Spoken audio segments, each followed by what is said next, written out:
I did create a PowerPoint presentation this week, so we have some visual stuff. And I was telling Jan before, I'm actually kind of in the process of developing my own kind of methodology around recovery, and taking a lot of identity level sort of transformational work and actually bringing it into the recovery process. So a lot of the stuff, if some of you may actually be familiar with different approaches to recovery, whether it be 12-step or, refuge recovery, which takes more a Buddhist approach, or smart recovery. There's a lot of different kind of recovery paths that are out there. And, I've worked with some gurus in India. My wife is from Chandigarh in the northern part of India. So I've kind of taken, I have a background in, I have a master's in philosophy, and I studied philosophy at a PhD level at the University of Southern Illinois in the US before my life went in a very different direction. So I've sort of brought all of those things together, and I'm working on a particular methodology at the moment, which that I use in my own coaching, but I've never actually put out into the world. So today is really my first kind of foray into taking the approach and the kind of technology that I use and bringing it to the actual recovery conversation in more of a formal way. So I hope that it will be something informative for you guys today. And more than anything else, the way that the methodology works is actually experiential. So I will go through a conversation about kind of how it works and the method that I use. And then at the end, if anybody wants to actually work together a little bit and see kind of how it works on the court, we'll give people an opportunity to do that. Hopefully there's enough time. All right. So like Jan said as well, I'm like 1,000,000% open book, so whatever you guys want to ask, if you have any questions or whatever, you can either raise your hand or you can put them in the chat box. And the goal here is that we all walk away with something actionable, something practical that you can actually bring into your everyday life, whether you're someone that's dealing with addiction personally, or you have someone in your life that has, or whether you're just trying to move something that's kind of blocking you. You'll see very, very quickly today that my approach to recovery is actually not about substances or having people recover from anything. It's actually more of a healing process and facilitating healing using conversation, using awareness. So even if you're someone that doesn't self-identify as someone that has addiction, this will be profoundly helpful in creating freedom, because it really is actually about leaving your past where it belongs and being able to kind of create a new space of freedom that's unconstrained by the past. So can you, Jan, can you enable sharing? And I may not be able to see people's hands or faces or anything as when the screen comes up. So if you are, Jan, if you can if people do write things or whatever and it's pertinent to the conversation, just interrupt me. Deal? All right.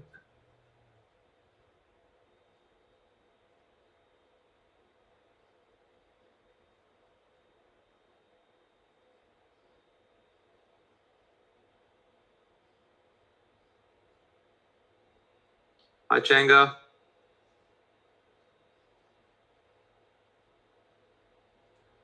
Okay, you can see it?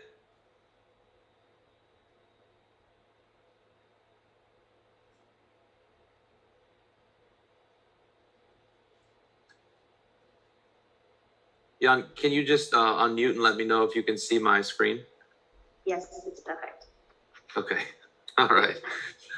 Okay, so this week we're going to be focusing on really the transcending the past, like we said, right, which really the idea is creating a space for possibility. It's creating a space for transformation.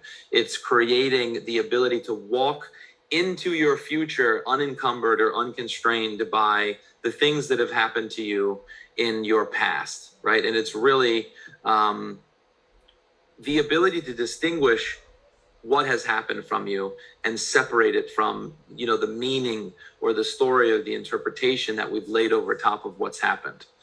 Because as human beings, we don't really live in, in the events or the things that's happening. We live inside of the stories or the meaning that we attach to things. And the suffering is all in the meaning. The suffering is all in the story.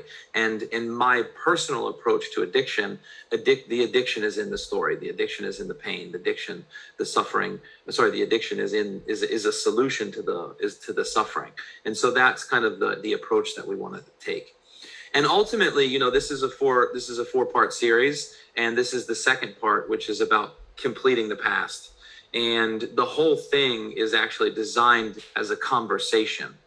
This is not informational. You're not going to really learn anything in that sense today, but it is about creating a path towards living more authentically and living a life of freedom. So before we get started, I want to say just a little something about the One Tree community and what is being created here. This is kind of the maiden voyage for the One Tree community, which is really a global community of like-minded individuals, health practitioners, people that are on a spiritual path, and people that are tapping into some sort of collective wisdom, collective human experience. And, the idea being that if you think about life as a tree, right, it has a bunch of branches, but we're all connected, right? We're all one community. And I am you, you are me, living a different life. So we're all kind of on the same path together. And the goal is to kind of collect the wisdom, right? This sort of collective wisdom that we have come together and provide community around these different modalities for healing and for for spiritual wisdom and awakening and things like that, right? So actually part 4 of this series is going to be about what becomes possible in the healing process through the creation of a community that allows for human beings to really fully actualize, who they are, not inside of their identity or their separated kind of, if you want to call it ego, but in the collective. And so Jan has really been the spearhead of this, putting together the One Tree community and bringing together really an extraordinary group of different practitioners who are doing everything from chakra work to somatic body healing to different kinds of yoga and different presentations on the wisdom traditions, the Vedic traditions.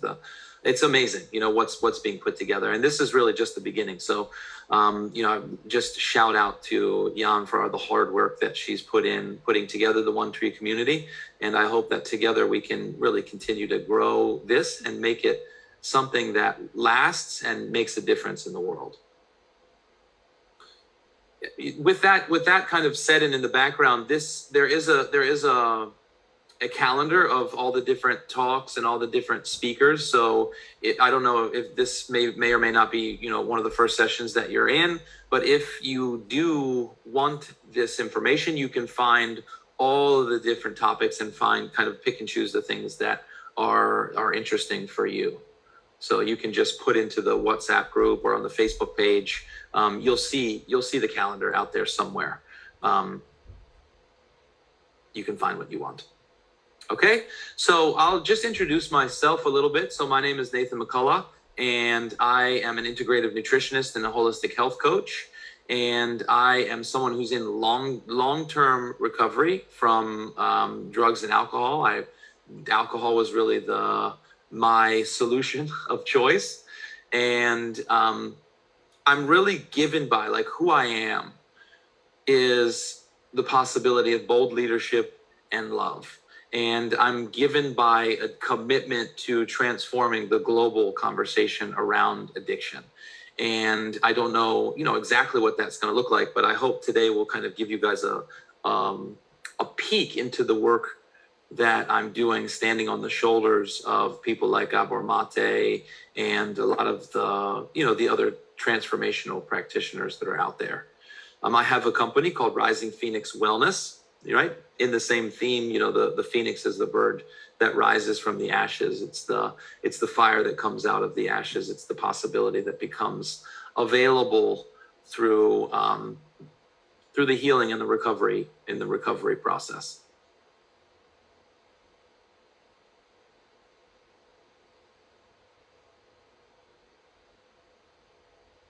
Okay, this was just a picture of my 4 talks, so I'll just create a little bit about that as we go on. So for those of you who, I think some people weren't here last week, but I'll just do a quick recap of what we talked about last week, which is really a redefining of addiction, right? At least inside of my approach to addiction, and that is, and also kind of it's important to know what are the key words that you're using when you're having a conversation about something, so that it gives you a context in which the conversation is being had. So for me, the addiction is not, it's not a moral failure of anyone. It is not an ethical lapse, right? People that have addictions, they don't have something broken in them that needs to be fixed.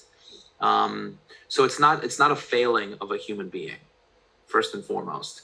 And then on the other side of that, it's also not it can't be reduced to a biological brain disease or a medical condition or anything like that, right? So it's not reducible to any of these things. It's a much more textured and kind of rich experience, and ultimately, the assertion is that addiction is actually a solution that is used to deal with unresolved pain. So addiction is actually a response to suffering. And so couched in that idea, addiction is not the problem, right? It's actually it's the solution to the problem, which is the pain, and it's the unresolved trauma, right? And so again, thought of in this way, addiction is not something that needs to be cured, right? It's not about fixing something that's wrong or curing a problem that people have that comes out of this kind of disease model of approach. And we're going to be focusing really on healing, which is about processing. It's about dealing with the inner workings of what's actually creating the need or the craving for the substances or whatever it is that we use, whether it's pornography or television or food or drugs or alcohol, whatever it is that people reach for, right? It's given by something. It's a reaction to something that's going on. And the fundamental perspective is that if you can deal with that need to then reach for something dissolves, right? That goes away. And so in that sense, you're dealing with the root cause. You're not dealing with the symptoms. Okay, so that's kind of a recap of what we talked about last week. And as I said, this week we want to really move into, the healing process. What does that actually look like to go down the path of healing? Just one moment.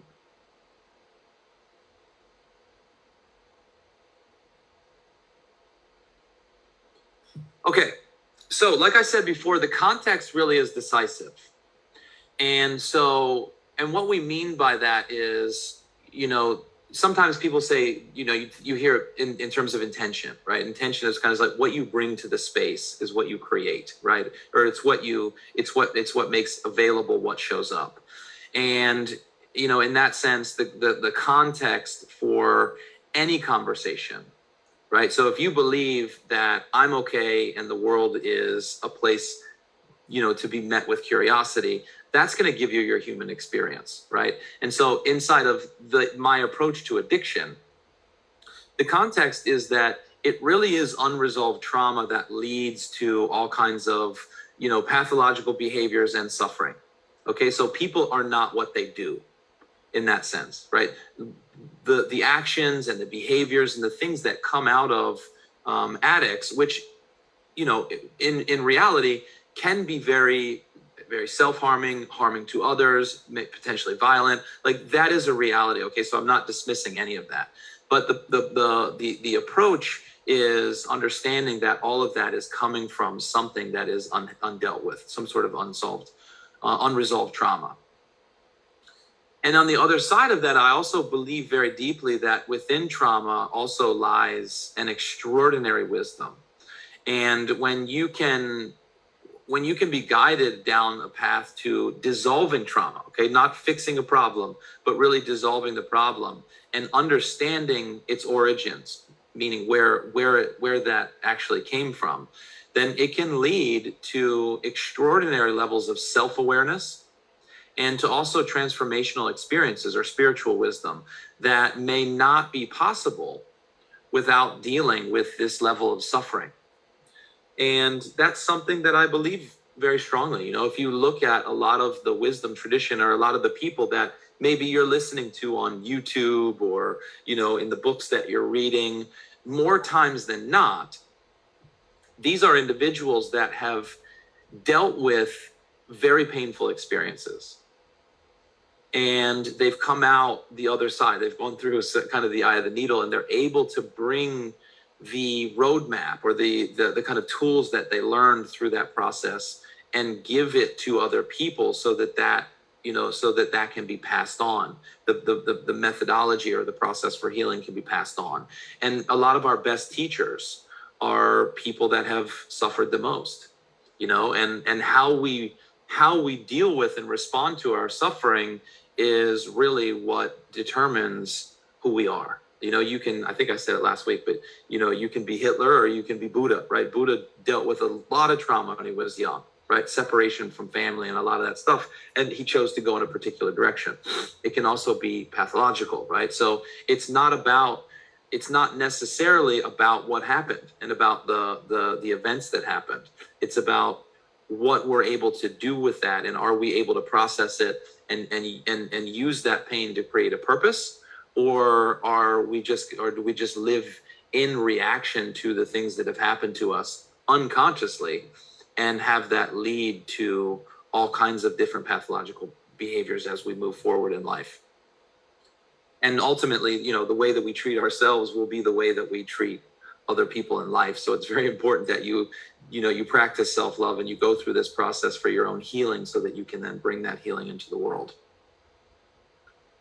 Okay, so, you know, we talked about the definition of addiction, and that conversation that we had last week was really actually just to set the context. The real work happens, you know, in the next 3 weeks. And so I just want to kind of give a snapshot of the 3-step process, okay, for the process of healing, which is really, you know, also a process of developing self-awareness, right? The thing that needs to be healed a lot of times is a misinterpretation of who we are. You know, we're relating to ourselves as someone that we are not. And, you know, the healing process is actually not killing off, but letting go of and not believing in any longer these disempowering contexts, these stories that we've made up about who we are based on the things that have happened. And that really is the first step, which is completing the past, like bringing completion to the things that have happened. And the idea is that when you take your past out of your future and you put it back where it belongs, then you're no longer constrained by the things that have happened to you. Right? And that opens up a whole new space for possibility. And I'll explain more about how that works and why that is. Human beings have a particular kind of way of, I'll call it a way of being. Some people call it consciousness or what, but there's a particular way of being that we have that has it, that the future that we're living into is not, you know, the tabula rasa, or, you know, it's not this wide open future that kids have when we tell them that, you know, you can do and be anything. As we grow up and things happen, you know, our future becomes full of our past, and we're actually just living out of the past. That's the majority of people live their whole lives out of the past, not actually living into the future. And so when you bring that past to completion, it allows for this process of rewriting the future. And that allows for creating a new story about who you are and about the way that the world is, right? And that calls forth a whole new sort of way of living, a whole new realm, I guess, of possibilities for yourself and also for the life that you live in the world that you're living into. Because one of the things that happens is your context for yourself, the interpretation, the story that you tell about yourself, it actually also gives the world that you live into. So oftentimes we think that the world is happening to us or things that happen to us, when in reality, things are just happening. And we interpret them based on, who we think we are. If we think that we're not enough, well, guess what? The world is going to show up as dangerous or as overwhelming or something like that, right? There's always a correlation and a dance between the way that the world shows up and the perspective that we have about ourselves. Okay, so when you've done this work, what it allows for is the cultivation of community. And it's interesting, what Jan has really done here is kind of an embodiment of or manifestation of this kind of third step, which is the creating of an environment or an ecosystem of people and a way of living that causes everybody that's in the community, what do they say? The rising tide raises all ships, something like that, right? So when you have a community or that sort of ecosystem, that raises the collective vibration, right? And it allows for a standard of living or a way of communicating, a way of being in relationship, let's say it like that, in which everybody is enriched, right? And ultimately, I think that's the goal in a home or in a marriage, in a home, in a community, in a region, in a nation, in a world, right? That work is simply a microcosm for the kind of world that we want to live in, I think. So that's the kind of 3-step process of transformation, self-awareness, and ultimately healing. Okay, so I want to just take a quick moment to talk about the method that we're going to be using. And the method, I touched on this a little bit last week, and I'm not going to go too deep into this, but I think it is important because I think that this is the part that makes what I'm doing, the approach that I'm taking, it makes it unique as far as I can see. And that is, it's a phenomenological and ontological approach to the conversation.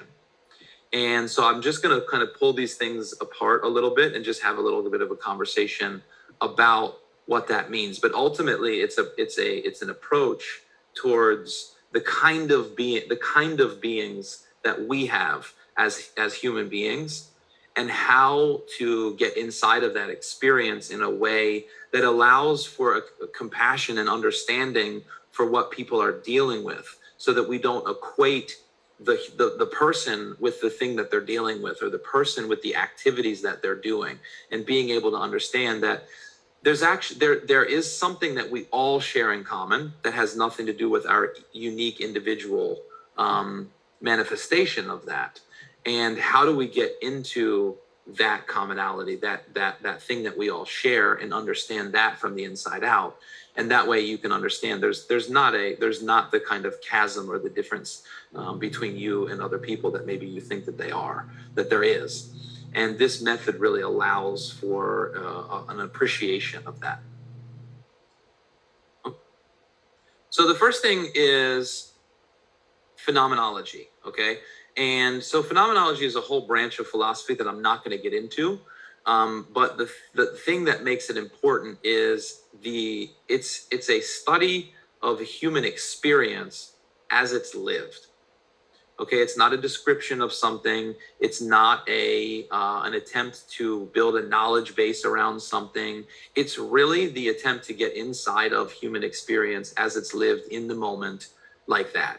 And if you're a practitioner, or you're someone who's a clinician, or if you're just trying to understand, being human better, the attempt is to try to get inside of experience while it's being lived, not, taking a step back and trying to understand it. And that really is the methodology of phenomenology. And I personally believe that when you're dealing, whether it's depression, anxiety, mental health, addiction, these different things, it's what's important is to try to have a sort of empathetic, an empathetic space where you can get into the experience. And it's also not a relating to a human being as their corporeal thing, right? A human being is a way of being, and not so much the physical manifestation of that. I hope that makes sense. So here's what it makes available, okay? And the reason why we use the phenomenological method is it requires a certain bracketing of what you already know about whatever it is that you're talking about. And I feel like this is extremely critical when it comes to understanding anything. And the basic standpoint of phenomenology is it comes from a place of wonder, right? If you look at kids, right, they're discovering life for the first time always. Everything that they encounter. Why, right? They don't have the past. They don't have something that they can refer to understand what this is based on something they've seen before, that type of thing. And there is a newness that allows for discovery. And this is a quote from a phenomenologist named Max Ben Mann, who says that wonder is the unwilled willingness to meet what is utterly strange in what is the most familiar. And it's the willingness to step back and let things speak to us. A passive receptivity to let the things of the world present themselves in their own terms. So instead of this approach where you're going to try to really get on top of something and understand it, right? Pick it apart and dissect it, that type of thing. It's much more of a kind of a humility where you're stepping back, you're not presupposing anything, and you're allowing to discover something as if it's for the first time. And I think it's really important that we cultivate the ability to do that, because it stops you from deciding what you think things already are, prior to coming into it. Because we know that our human experience and our intention alters, what happens in your experience of life, right? What you bring to it changes what shows up. And the more that you can step back and the less that you can bring to it, if you can bring nothing, that's really the ultimate goal.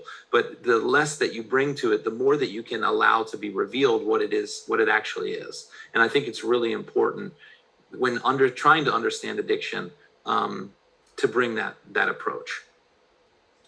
And then the second thing is ontology. And ontology is the study of being.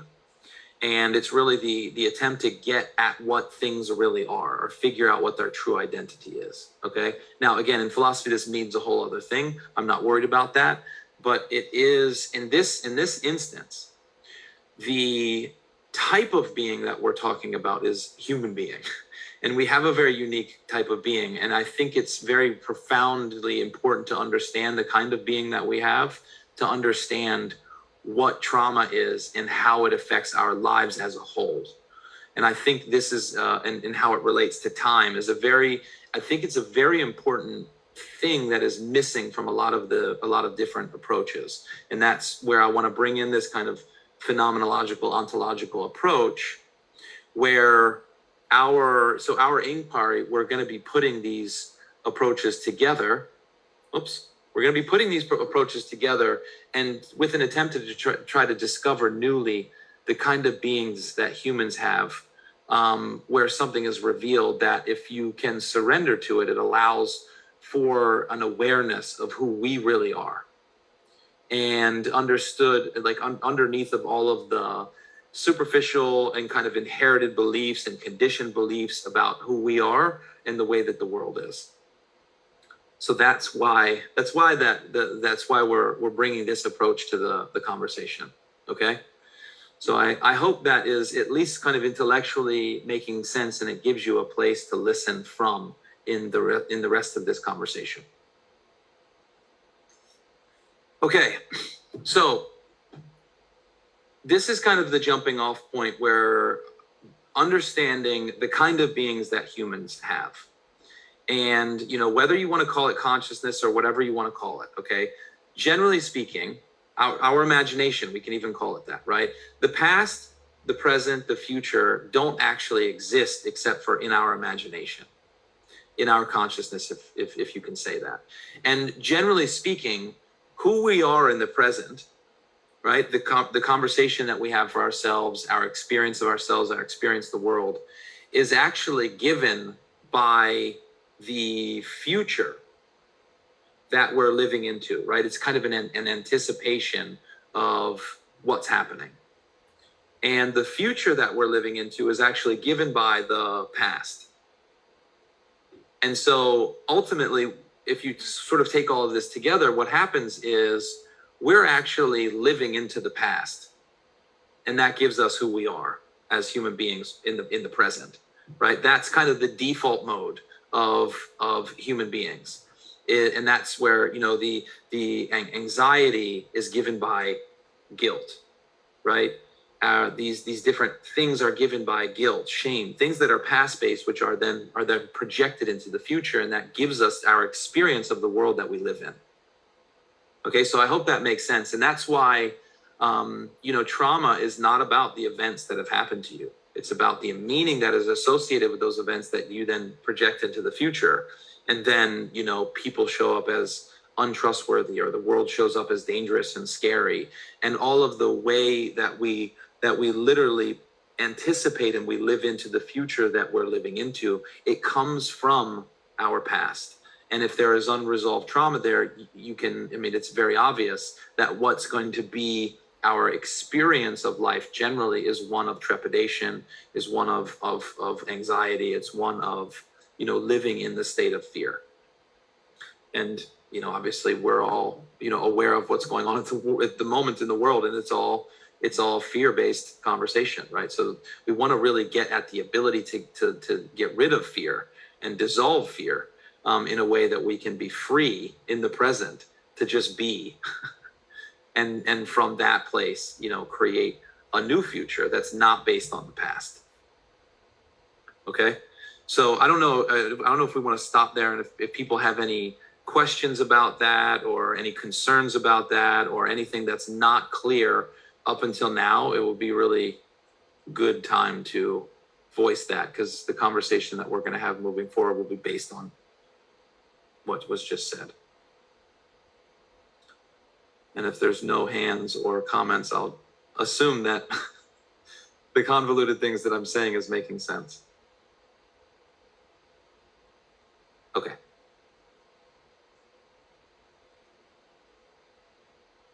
Okay, so here is kind of an impact of that. Do we have a comment, Jan?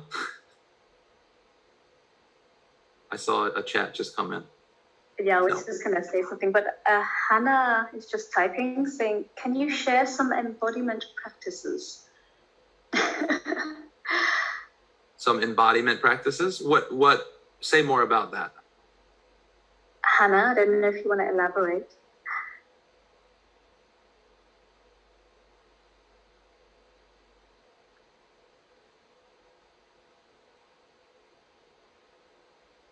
Not sure. Maybe you want to comment about that a bit later. Yeah, that's fine. Yeah, she can articulate as we go on. Yeah. And so, and we'll have this conversation, and then when it comes to the embodiment and things like the things that Liesel's doing in terms of the somatic trauma release. One question is, how did it get there, right? If we do need to release trauma from our body, as an example, right? How did it get there? In the, if you listen to, say Stan Grof or someone like that, it goes all the way back to our birthing experience, but ultimately, whether you believe that or not, the structure is still the same. And that is that, things happen. And then there is a particular interpretation, or there's a meaning, or there's a story that gets attached to what happened. And then we don't live inside of what happened. we live inside of the story that we make up, or the meaning that we attach it to it, and we collapse them so that the interpretation of the story that we've made up, actually in our mind, it actually becomes what happened. So let's say, as an example, I'm sitting in, let's say my mom is sitting, she's sitting like I am now, doing her work in her office or whatever. And I'm a kid and I come in and I say, Mom, I'm tugging on her shirt or something. Hey, hey, can we play toys, or we can do this, or can we do that? And like, mom's got a deadline, she's trying to provide for the family. She's doing her thing. And she says, sweetie, I don't have time right now. Gonna go play with your toys. And maybe it's not said in a super loving way because there's like a deadline that's coming up or whatever, right? And so what happened was, mom's busy working. You asked if we could play toys, and she said, I'm busy right now. Go play by yourself, something like that. And this is an innocuous kind of example, but in that moment, that child can make up something like, I'm not important, or people don't, people don't have time for me, or, something like that, right? I'm not enough to be able to get mom's attention. I'm not important, something along those lines, right? And that is an interpretation of that particular instance, but it also becomes a decision that we make as a young, impressionable being, right? That there's something wrong with me, that I'm not worthy of love and attention, or something like that happens, right? And so that's actually a decision, and that decision becomes a filter through which that young person begins to grow up inside of the world where, I'm not important and people don't care, something like that. And this becomes a context through which they start living through life. And then other things, things happen when you're in that developmental period. And we know this scientifically, that by the time you're about, 4, 5, 6 years old, your personality, right, your interpretation of who you are and the way that the world is relatively formed. And then, as time goes on, things can happen, right? What we call traumatic experiences can happen. That, when I first started listening to Gabor Mate, I'm like, well, I look back into my own childhood, and I grew up in a household full of love. My father's a Methodist minister, loving guy. My parents gave me a lot of love. I was I was a prom king when I was in high school. Like, I was I had this ability, I guess, if you will, to, be popular and to make people like me or whatever. But underneath of that capacity doing all of those things was, there's always a compensation that's being had. And so what I have come to understand in Gabor's work is that trauma doesn't have to mean being beaten or being raped but these things do happen, right? But a trauma is a moment in which the kind of rosy world in which you are living gets penetrated or interrupted or shattered sometimes by something that you didn't see coming. Right. And that is it's kind of a world shattering moment for that young child. It may not seem so dramatic as, the word trauma, I guess. But that becomes a traumatic event for that child because it's something that they live inside of as a context. So ultimately, what happens is these different events happen in our lives as time goes on. Simple things like, you put your hand up in class and you think you know the right answer, and it turns out it's the wrong answer, and people laugh at you. I've discovered actually as time has gone on in my own experience that I had an experience when I was in second grade where some of you might remember Vanilla Ice. He's like one of the first white rappers or whatever, and I really I was listening to that music when I was a kid. I was into R&B and all that stuff, and he had this one song. And I came into school one day, and it was like, I distinctly remember being surrounded by a bunch of kids, and I was like, rapping or singing the song or whatever. And, one kid said, was just laughing hysterically. It was like, that's like the worst rendition of that song. And I just remember saying, if you think that was bad, then you don't like vanilla ice or something like that. I was horrified, and people were laughing. It's like, one of those things, like run out of the room, and like a sense of shame or whatever. And without knowing it, there are things like that happen, and you start living inside of this context that there's something wrong with you, or there's something unresolved. And as I was going through my own personal recovery journey, I realized that I always felt misunderstood. Like people, like if you just understood my experience, you wouldn't have the judgment or whatever, or people just can't understand me. And because of that, in my early recovery process, I had an almost pathological inability to share with people about what was going on for me, both because of a shame, but also because it's like, what's the point? No one's going to understand anyway. And so I realized as time went on, these things that happen when you're a very young person lead up to who you become as an adult, the way that you see the world. And then it limits, or it narrows the scope of the things that are possible for you as a person. So for me at that time, it never even occurred to me that I could share my experience, because what's the point? No one's gonna understand anyway. I grew up in this like privileged household. No one's gonna believe that I have this experience or whatever. And it wasn't until I started getting into a community of people and seeing, oh, okay, actually all people deal with terrible things that happen, bad things that happen. We all have our own burden to carry. And you can never look at people and think, oh, they came from that place, and therefore, they have it easier than this other person, or, why would they have that experience, or anything like that. And I started realizing in the recovery process that I wasn't nearly as misunderstood as I thought, and that people were just like me. And so that it helped me deconstruct this meaning that I had made about my unique kind of suffering, right? Our ego always feels like our particular suffering is unique. So anyway, this process is really, it's really a process of going through this. If you can start to separate what happened, the event, the facts, just the situation itself, versus the meaning that you attached about yourself and about the world as a defense mechanism. Again, this is a survival mechanism against pain. As you begin to separate those things, you can actually see that you're not all of those meanings that you made up. That event itself didn't mean what you thought that it meant about you. And that's where the access to being able to let go of those things comes.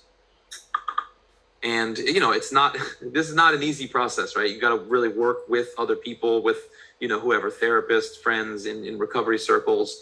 But ultimately, this is the process that you want to go through, as a little bit of separation between these things, so you can start cultivating that mindfulness. And ultimately, regardless of what you are dealing with, have dealt in your life, it's not your fault. It's never people's fault what actually happens to them. But as Gabor Mate would say, it is your responsibility. Meaning, once it's already happened, okay, it's not about blame or anything like that, but once it's already happened, it is yours to respond to. It's either yours to carry as a burden, or it's yours as an opportunity to work through. But if we just live inside of what happened and the meaning that we attach to it, then we're trapped inside of that perspective that we have about who we are, and the perspective, our experience of the world, right? So this like my experience as a young person was often, I'm not going to put myself, I love singing as a young person. I stopped singing. Why? Because I don't want to put myself in a situation where people are looking to me in a performance type of setting. It got rid of that completely from me. And now, I can do shmuel and I can do karaoke and all those things that I really love doing as a self-expression. But it wasn't available for me when I was a young person, because like this young woman, this is what I felt like, is that people would be pointing and laughing. So I would avoid at all costs any situation that would ever put me in a place where that could ever happen to me again, right? So I became a reaction against the possibility of that happening. So my future was like given by an avoidance of. And what I would say or assert or claim is that as human beings, we all almost always act out of the avoidance of pain, the avoidance of suffering. So very rarely are we making decisions when we're in our default mode of being human. We're very rarely making free decisions because we want to create something. We are making decisions because we want to either look good and fit in to our peer groups and to the people that we're in relationship with, or we're attempting not to look bad or not to be chastised and pushed out of the peer group. And our behavior and everything that we see as possible for us is largely given by this kind of response mechanism, right? Stimulus response, that type of thing. And that's where a lot of these the embodiment practices, meditation, yoga, where you can get yourself out of your head and into your body. I'm not going to go into that stuff because that's not really the scope of this conversation. But that's in a lot of ways why those practices are so healing, is because they can help facilitate this process, right? It helps you become aligned. It helps you integrate these different things and get you out of your head and into your body, and stop the imagination from constantly projecting the possibility. All right, so the next step in... I see a question from Changa. Can I read it? Okay, sure. So when we peel back the layers of traumatic events that happened and unpack the stories we have created around these events, how do we know we have completely unpacked the story? Can people do this alone? Because it seems very difficult to see the roadmap without external input. Yeah, that's critical question, and thank you so much for that, Changa. Yeah, you can't do this. I mean, you can do the meditation and you can do a lot of the critical thinking, and you can do some of the work on your own in terms of meditation and things like that. But this is done in dialogue, because I think it was Einstein said that you can't solve a problem at the same level of consciousness that created it. And ultimately, what happens to you in your life is not what created your trauma. Your trauma is actually created by your human defense mechanism. And so you're not going to be able to access a lot of these things within your own perspective. And so working with other people, working in peer groups, working with somebody one-on-one, working in groups, listening to other people share their story is a really powerful way of beginning to distinguish these things as well. Ultimately, a lot of times our pain is locked away. It's like a blind spot. We can't see it. And in order for it to be revealed, a lot of times we hear it in other people's speaking. So working through these things is really, it's important that you do it with other people. Sometimes it's extremely traumatic, such that when it's revealed, it causes a tremendous amount of pain and suffering. The addiction is kind of a good example of that. PTSD, things like that are examples of that. Sorry, I just lost my train of thought. My wife was calling me from India. Working through these things in collaboration with other people is really critical. And a lot of the plant medicines that are happening that are being made available, the MDMA that you work with with a therapist, okay? It's not just recreationally taking, ayahuasca or psilocybin or MDMA. They're guided sessions, right?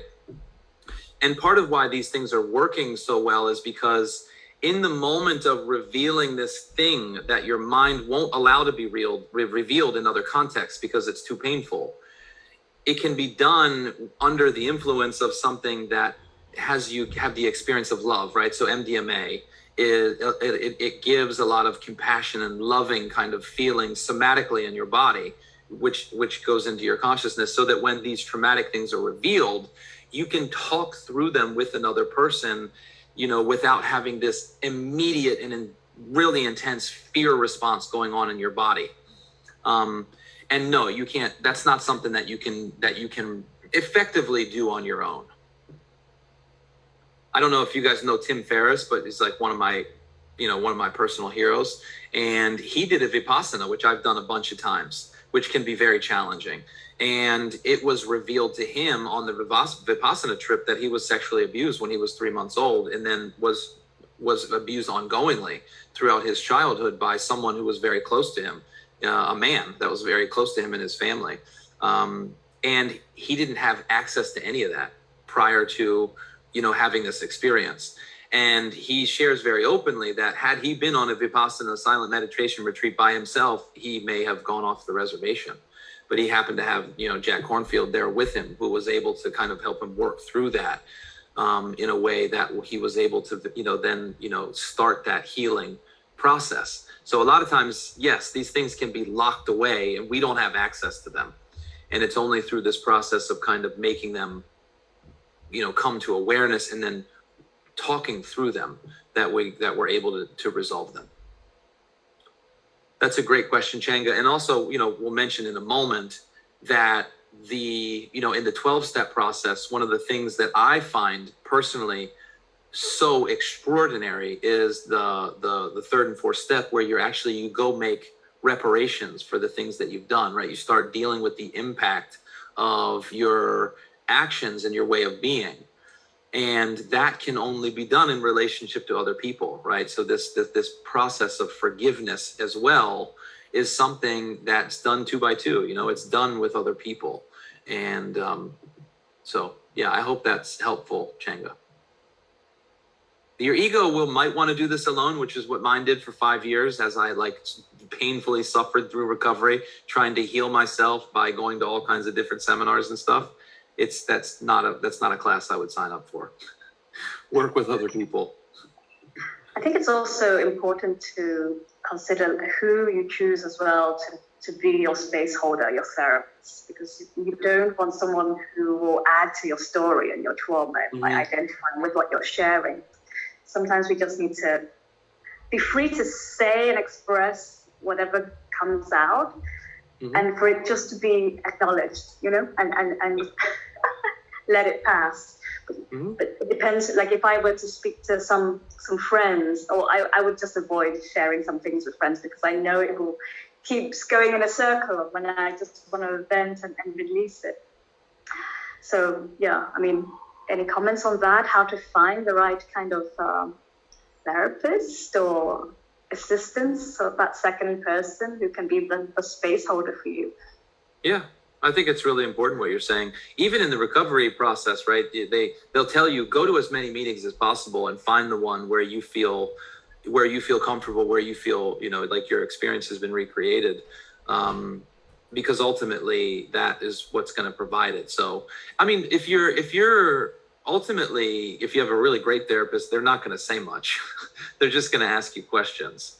And you're going to do it's a process of self-discovery, because, exactly what you're saying, Jan, is one, you have to be careful who you're talking to, because if it becomes an agreement reality and people just start piling on, and, oh yeah, I've had that too. And it can actually be counterproductive. But yeah, if you're going to a therapist or you're working with somebody like that, ultimately the really, really good ones are just going to ask you questions that allow you to arrive at your own conclusions, and your own healing is really it's a process of self-discovery, and they're a guide, along that path. So it's less directive, and it's more, it's someone's just guiding you. So ultimately, I think intuitively whether you feel, comfortable with this person or not, based on how they're making you feel. Because what you don't want is to go to someone and they start dissecting what's wrong with you, and they start giving you solutions for all these things that you can do, and start relating to what you're dealing with as like a problem that needs to be dealt with. right? Because it just reinforces this concept that there is something wrong. So basically, whoever you turn to has to give you a sense of hope or inspire you in some way, or be able to turn things around for you in a positive way, reframing things in a more positive, progressive way, instead of identifying and diminishing. Right. Or even giving you direction, honestly, unless you ask for it, in a lot of ways, they're just going to create a safe space and allow you to discover these things for themselves. Yeah. Because honestly, if you're looking for answers, then you're already kind of missing the mark. It's okay to go out and seek wisdom. But if you're looking for someone to tell you, what's wrong or something like that, it's probably already, it's not going to be as helpful. So if someone's giving you solutions, you haven't really discovered that for yourself. It's not going to have a transformative kind of effect. It might have might be a practical solution, but it may not have a transformative kind of effect. When it's your idea, it has a much different, there's a much different experience. I hope that's helpful. So I'll just go, okay, so we're coming up on time. So putting the past in the past, right? That's what we're talking about. So when you uncollapse what happened, from what you made it mean about yourself and the world that shows up inside of that perspective, then the possibility of letting go, acceptance, the possibility of forgiveness is made possible. And without completing this process, as human beings, you're basically fated to just continue to live out of the past, reliving trauma and never really truly having freedom or love in your life, right? Another way to think about it or look at it is even other people in your life. You let's say you make a decision about the way that my wife is, right? My wife is a certain way, or my mom is a particular way. We decide who people are. And then everything that they do is just more evidence for the thing that we already believe about who they are. And what we know is that if you can change your point of view about someone, it seems like a miracle, but all of a sudden they start changing. And in reality, they don't start changing. It's your, excuse me, your context for them shifts, and then they show up inside of that context. So it goes in that direction as well, right? Not being given by the past. When you change that context, things show up differently inside of that. I was listening to a woman, Tim Ferriss was interviewing a woman the other day. I can't remember her name, but she was saying that she wanted to she wanted to end her relationship with her husband because he was no longer the man that she wanted to be in her life. It wasn't necessarily about him, but she was saying, my husband is no longer the type of man that I want in my life. And one of her girlfriends asked her, or maybe it was a therapist that was working with her, so before you do that and you make it all about him and he's not, whatever, who do you need to be in order to call forth the man that you want? Right? And in that moment, she said everything changed for her and the whole context shift. And she started looking at, how she was creating him that way. And when that shifted and that sort of past filter through what she was listening to him changed, ultimately that he was able to show up differently. And now, they have a very different relationship. I have a comment from Natalie. Can I read it? It's quite long. Sure. Okay. I think it's referring to what we were discussing just before. So she says, I also wonder about this. After a long time, I finally have a trauma therapist. I often feel like she doesn't offer enough insight. It feels like she says very simplistic things like, this is your child part, this is your adult part, or lets me vent too much without putting things in perspective. And I also miss the sense of hope. She keeps telling me that this is hard and that she has other clients who keep struggling. Perhaps reality, but I am a fighter and don't want to accept status quo. I'm seeing her since 1.5 years and I'm afraid to leave because just like me, she is highly sensitive and meditates and afraid to find another one, but something feels off. So yeah. Okay. Okay. I I got apologize that, if I right? read that wrong, but yeah. No, it's very clear, actually. Okay, so there's a bunch of things in there. One is, it's not my place to, talk about someone else's practice, but, if you have that experience for yourself, then whether it's true or not, it's really worth having conversations, first of all, maybe with her about your experience and see, how that's received. I know that's probably also scary, but that's actually part of this work. But potentially talking to someone else and just seeing what the experience like, right? Because your healing is your healing. And I consider myself relatively a pretty good coach, and sometimes it's people are just not, it's just not a fit. I'm not the right person for this person, but I know somebody who could maybe make a bigger difference. So it's not personal. This is your healing journey, so you want to make sure that you are listening to your own intuitive sense, because as you're going along on this path, if something is missing in the conversation and it's not coming from a place of you're judging them or whatever, then it's pretty clear, intuitive sense that there's something missing, right? That you want, that's not happening in the conversation. And for sure, it's a red flag to compare people's trauma. It's not something that you can do, so I would say explore other avenues and see what shows up inside of that. For sure. I mean, if that's what I would do if I were you, because I promise you there's someone out there that as soon as you start talking to them, you will feel like you're okay, there's nothing wrong with you, and there's a space of freedom that will be available. And ultimately, having that space in which you can be in is what is going to facilitate your healing.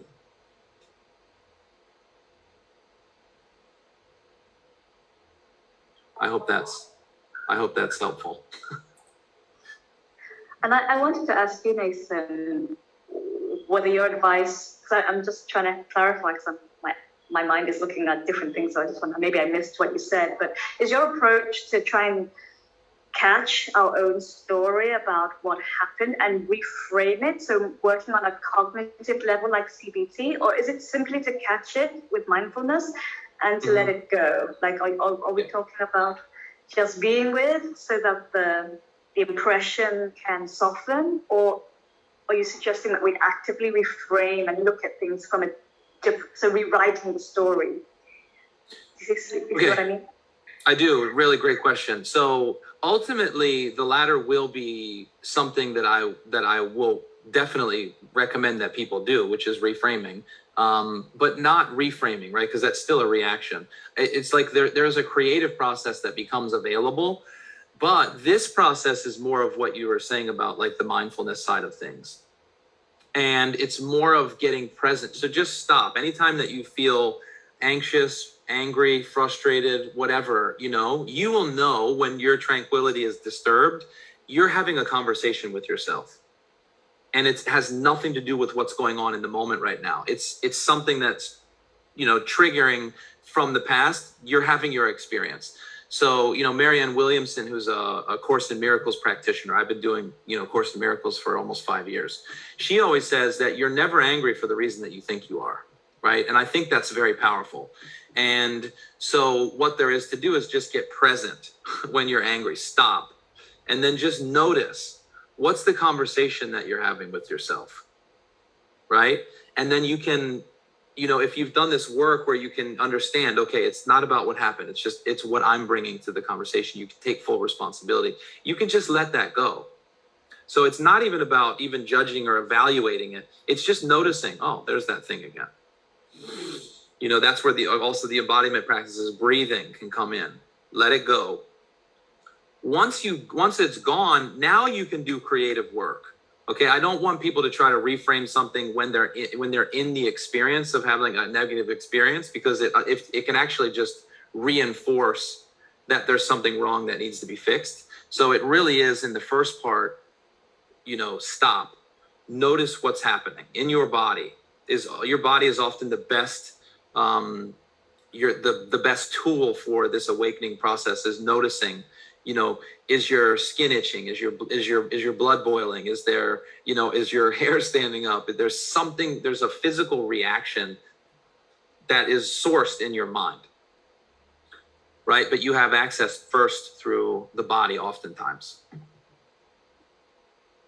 Does that make sense? Yeah, that makes a lot of sense. And really that leads to what Liesl is offering. So Liesl does a lot of somatic work where she's literally just taking you away from your story about something and asking you to really dive into your body, into the felt experience. And she uses, she shares a method called tracking, where you literally just track sensation, so much so that you could describe it if you had to. So that's how much we want to dive into the felt somatic experience. And it's in that process of feeling and that felt experience that it starts to then, you create space around it and it starts to change. But that isn't the intention. We're not trying to get in there to try and push it out or release it. We're just being present with it. And presence itself has this process of transformation attached to it. So it's about really mastering, becoming a space holder for yourself, a very compassionate space holder. I can see Changa's hand.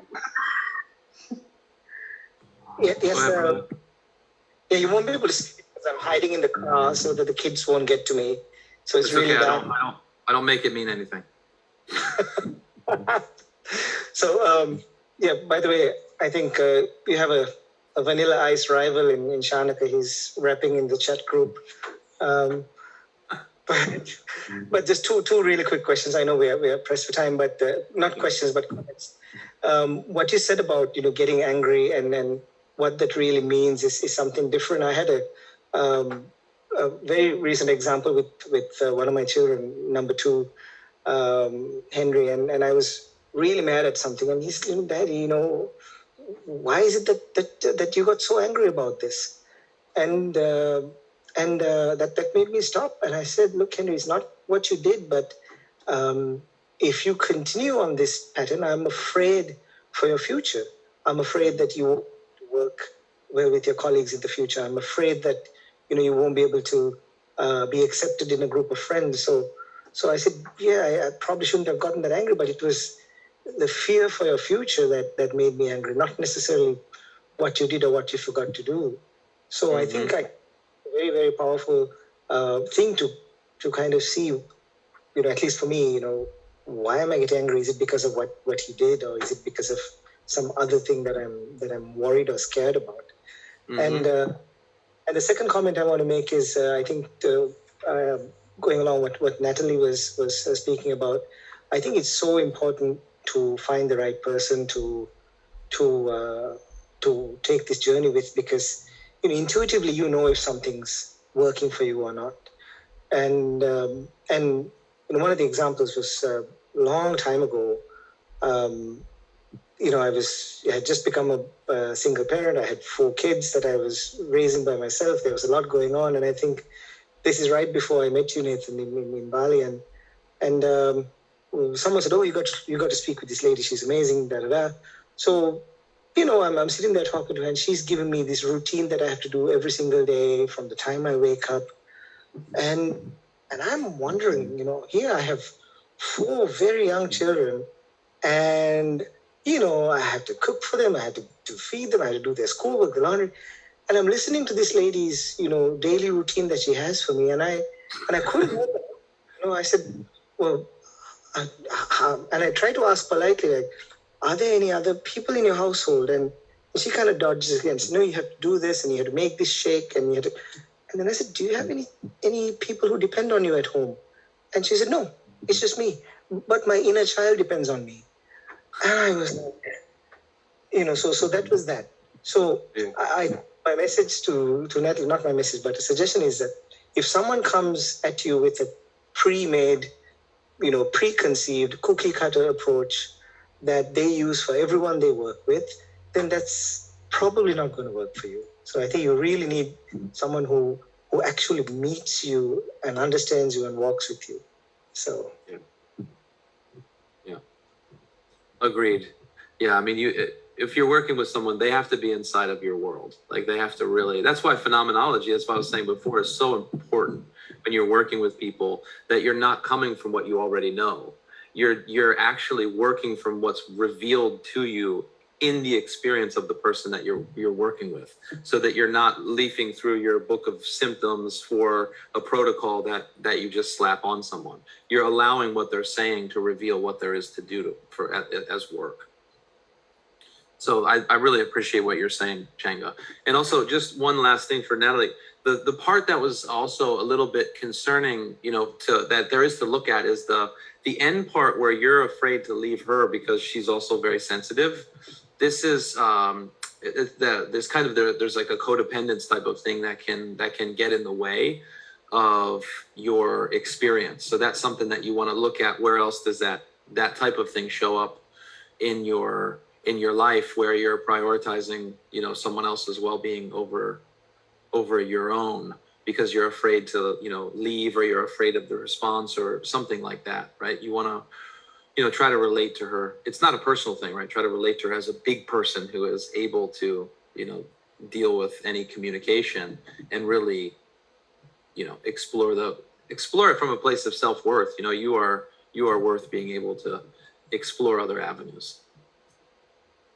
All right, so I have, I think, just one more thing left. So this process, leads to a situation where you do have a future of possibilities that's unconstrained by the past. That is unconstrained by the past. It becomes possible. And what I was saying about the 12-step process is the process of reparations is actually about getting rid of guilt, shame, all of these things that tether you to the past. Whether you know it or not, a lot of what gives us who we are and what we think is possible for us is determined by the relationships that we've had in the past and the way that things have gone. And a lot of that residual guilt and shame is so weighty. It's like, it's like having a backpack, right? You got a backpack and something happens and it's like a brick, right? It goes in the backpack. And you're putting all these bricks in your backpack. So by the time you're an adult, you're like walking around in life with this giant backpack full of like these heavy bricks. And when you go and you complete a conversation with someone, Mom, I just want you to know, when I was doing, first of all, I love you. And that, I want to have this conversation because I want, you to know that I'm healing and I'm going through this process. And I'm sorry for any impact that it had on you. And when I did this, that's, what happened, and have those conversations. And it's like taking a brick out of your backpack every time that you have one of these conversations.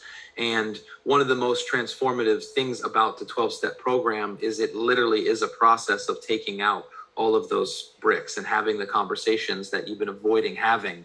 And what happens at the end of that is, if you take out all that bricks, there's no weight. You're free. There's nothing shackling you to the past, and you have the ability to walk into the future newly, right? With a future that's full of possibilities and not full of your past.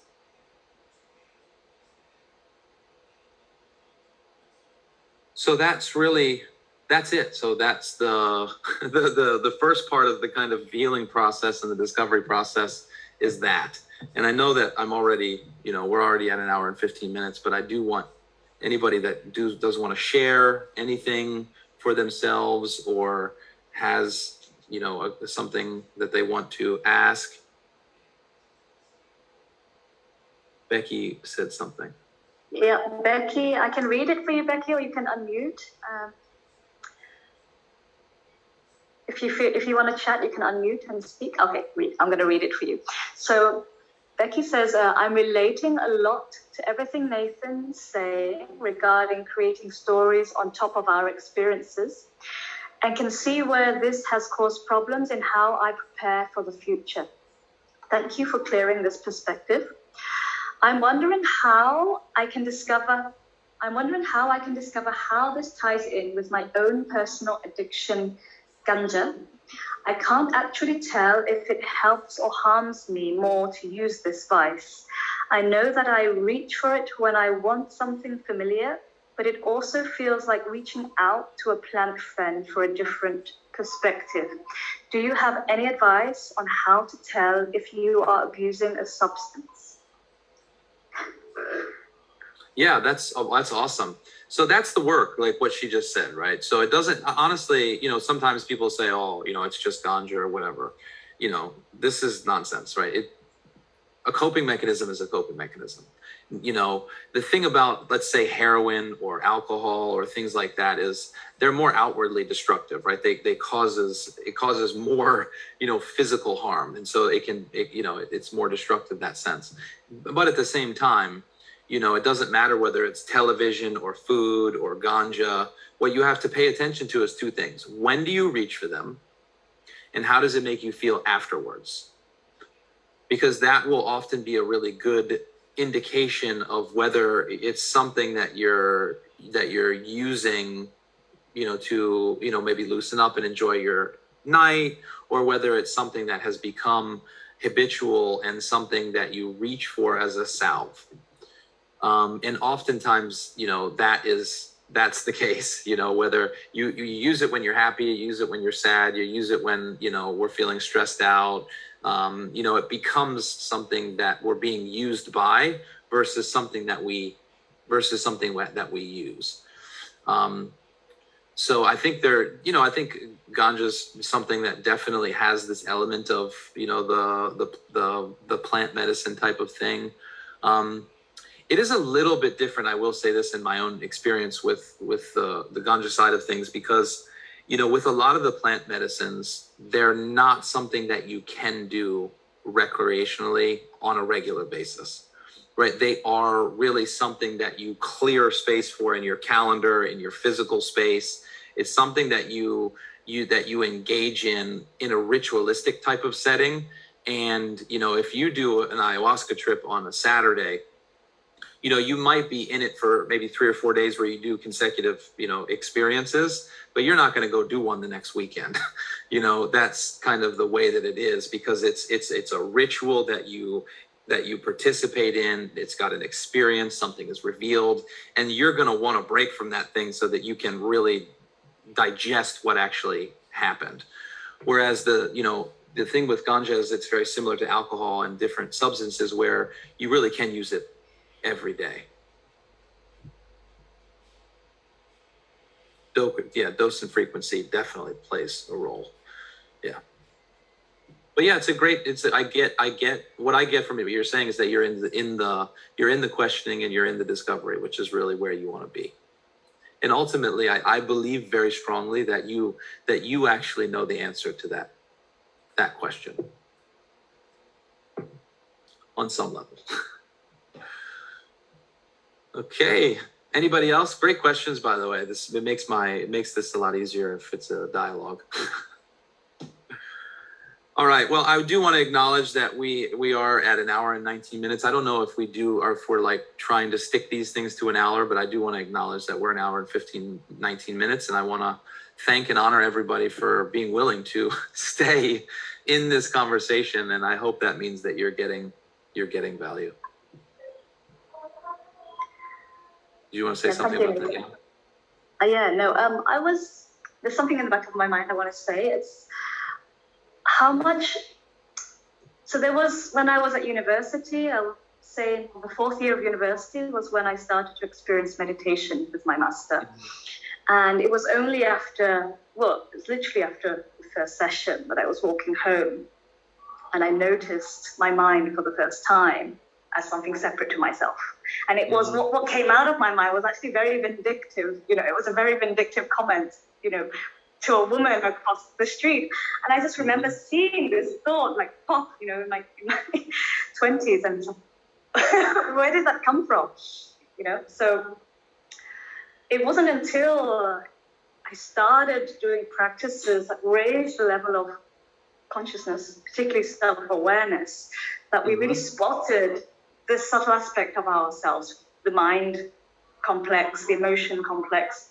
So how much, because we can sit with a friend or therapist and try and do what you're saying, but without a background practice that is in mindfulness or about raising our own consciousness, how possible is it without that? I don't think it's possible at all. I mean, whether you use meditation or these kind of traditional approaches that we've used a long time, or you have to have some practice that can help you understand that those thoughts are not yours, right? That thought is not coming from you. It's like because I coach people all the time, right? And they'll come to me and say, I'm so angry at all these people. I'm like, I got that. It's not a problem. You don't beat yourself up for being angry at someone. That thought is coming from somewhere else, not you. Just let that go. Like, as long as you don't make yourself wrong for getting angry with someone, that anger will just go away. Just relax, And so, but you have to be able to have that mechanism where you can observe your thinking. Because without that, you're not having thoughts. You're being had by thoughts, right? Thinking is you who you think you are is being given by the thoughts that you're having, versus understanding, you have no control over your thinking by and large, right? Your thinking is just going to keep going. You could stop for 10 minutes and pay attention, if you've ever done meditation, by the way. And one of the things you'll notice, even if you've been doing meditation for a long time, is it takes a long freaking time for your brain not to be thinking, oh, breakfast. What's that sound? You just have random thoughts that are, that you don't have control over. And you have to be able to pay attention and notice them. And that's hilarious that the first thought that you noticed was a judgment about another person, because the chances are that judgment was always there. You just weren't aware of it. Well, yeah, it was just operating in subconscious. But what the funny thing was when I saw that thought very clearly as sort of, outside of myself, then I judged myself for having the thought. Yeah, of course. And that's why I started to identify with. So then that judgment turned inwards. So somewhere we have to develop a mindfulness or self-awareness practice with a lot of forgiveness, a lot of compassion, and a lot of patience. Yep. That's why I think a lot of sex is such a difficult topic for people, because we are all deeply sexual beings, and we have thoughts that might be considered impure all the time, right? And it doesn't matter who you are. And if that becomes like a source of shame or whatever, it's a difficult topic to talk about, because what did Bertrand Russell, he said something I thought was very funny. He was a philosopher. He said, if everybody's thoughts were like in those little bubble things above their heads, the first thing that would happen is everybody would be horrified, right? Because we all think crazy, terrible shit, right? But he said the next thing that would be inevitable is that people would just go, oh, they would understand. Oh, okay. They think crazy shit just like I do. And there would be, oh, okay, it's just part of being human. And that acceptance process would come in. And that's where I think radical honesty and transparency is something that can be so scary at first. But if it becomes a practice, then you can just be free to just be with however you are, exactly the way you are and exactly the way you aren't. Yeah, and on that note, it's very important to be completely transparent. As a community, to come forward with very open and honest experiences that you're having, and not trying to paint a picture of being a perfect person, perfect yogi, perfect teacher, because that just makes, it gives people the wrong idea that things are easy and I should be like that. But actually, what I found is if you share your real experience and your struggles with others, a lot of relief comes to them as well as yourself. Yep. Yeah. And it's a totally different topic, but that's why a lot of times if you have spiritual traditions where people become devotees and you have someone who becomes a kind of like a figurehead, that's a lot of times a lot of these things that are not cool happen. And because they go unsaid and there's no transparency, because there's different rules for different people inside of the community, and that's absolutely unworkable. And there has to be, if you can get to a place where there's total transparency in your relationship with yourself and your family, that is ultimately a world that works. Amen. All All right. Well, I think at that's a good place to stop. Next week we'll talk about some of the what's made possible when you create this new space and what can be created inside of that. So thank you so much for everybody who comes. I love you. This is such an important topic, and I really honor you guys for coming and being willing to have this conversation. Thank you, Nathan. That was really amazing. I had lots of fun chatting with you this week. And thank you, everyone, for joining, contributing, writing messages. Really makes all the difference when we can interact. Engagement, yeah.